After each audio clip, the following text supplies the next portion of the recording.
they have shown to lack of respect and decency when it comes to the athletes. It was nice to see them join the party, but to me, it should have been done earlier, especially, I keep bringing this up, especially in light of the fact that the NBA had suspended its season. So why do I keep saying that? Understand that the NBA playoffs, ladies and gentlemen, begins in mid-April. Religiously, okay? That's really when it happens. Between the 15th and the 20th of April is when the playoffs begin. March Madness is through the month of March. It ends the first week of April. Why? Because it doesn't want to be up against the NBA playoffs having to compete with all of that, and vice versa, by the way, okay? Because March Madness is big time.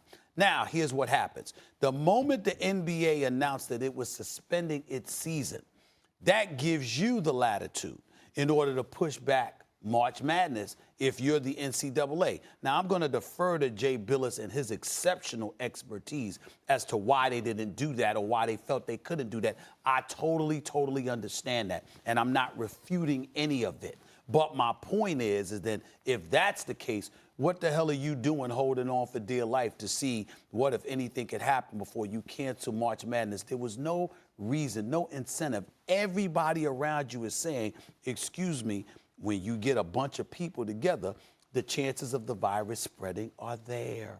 So at that particular moment in time, it's not about money. It's about human lives. And if you spend one extra minute thinking about dollars and cents over human life, you have revealed yourself to be pretty close to despicable. Nobody else did that but the NCAA. And that is the issue. I understand they ultimately made the right decision, and we all applaud that. But the point is, Emmett's statement before the cancellation of March Madness is something that we had to hold on to. The ACC tournament acted before, Big East tournament, the Ivy Leagues, they acted as individual institutions or individual conferences. They acted before the NCAA. That is a problem. Do you think it was all about dollars and cents? Or some with the NCAA, with the NCAA, without having, I don't need any proof. Their history shows they don't deserve the benefit of the doubt when it comes to looking out for the best interests of people, because they never do. Well, one thing I'll say, and listen, I've talked about this, I don't know, a week ago at this point, when the Ivy League said they were withdrawing. I quoted the Harvard professor who said, in a few weeks, there's not going to be a kid in a college classroom anywhere. So really, what are they waiting for, right?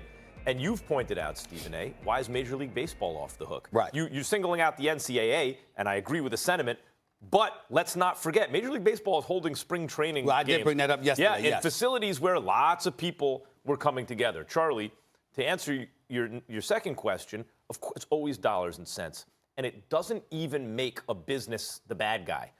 Business, as I've said, is amoral. Morality is not an issue. We just like to think it is.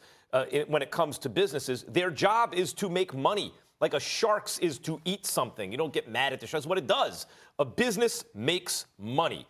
That's why you need regulation. That's why you need people in charge of the business making common sense decisions. So why do I bring that up? Because it's totally understandable to me that Adam Silver, who I think is the best example of an excellent commissioner right now, when the issue hit about China and they tried to kind of control the speech policy of an American league, Adam Silver didn't act that day because, yes, you want to figure out how can we keep this business together. Of course, you want to protect your bottom line. But when it became apparent, wait, inevitably this leads here, he made the choice. It didn't happen like that second because he tried to protect the bottom line, but then he made the choice. Same thing here with the coronavirus. The NBA did not immediately cancel the season, right? And they still haven't. They postponed it. Can we play in empty gyms? Can we move it to cities without the virus? He tried to do what was reasonable to ensure this season. When it became apparent that he could no longer do that, because once Gobert tested positive, then he had to be quarantined, everyone he touched quarantined, et cetera. He postponed the season. So people who are willing to look past their immediate, like that day's financial incentive and look toward the long-term health, like Adam Silver, look very good right now, and those who were slow to do it, like Emmert, don't. Well, let's bring in Jay Williams now. Jay, yesterday you said the NCAA needed to cancel the tournament. Now they have. So what is your thoughts on this now? As a player, I'm wearing two different hats here, guys. As a player, I get really frustrated because I obviously understand how the kids are desperately yearning for this moment. It's one shining moment. Look, I won a championship in 2001. I understand the significance of it.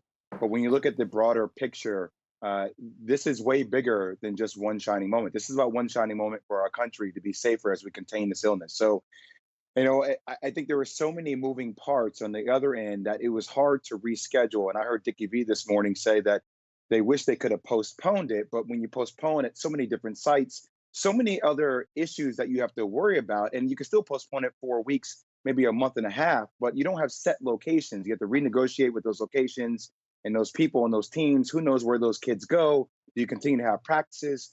So I think this is ultimately the right move. We have to consider the bigger picture, which is obviously planning for next year. But obviously, I very much feel for all the kids and all the fans, and especially the seniors, people that don't get a chance to participate on this kind of experience. Hey, Jay, what do you think about this idea? I forgot who it was I heard alluding to this, but how about extending the eligibility or acting as if, excuse me, this year did not happen and simply allowing these same players that participated this year to come back next year? Okay, we can't revisit the season. If you went 29-4 or whatever Dayton's record is at this particular moment in time and you had your best shot in ages to really, really compete for a national championship, no, we can't give that to you. But what we can do is allow you to revisit the season and go back and make another run at it for this upcoming, for next season once players are allowed to resume next year, assuming that takes place. What about that as an idea? Oh, I say that sounds practical, right? That sounds reasonable, correct? Would you agree on that? Yeah.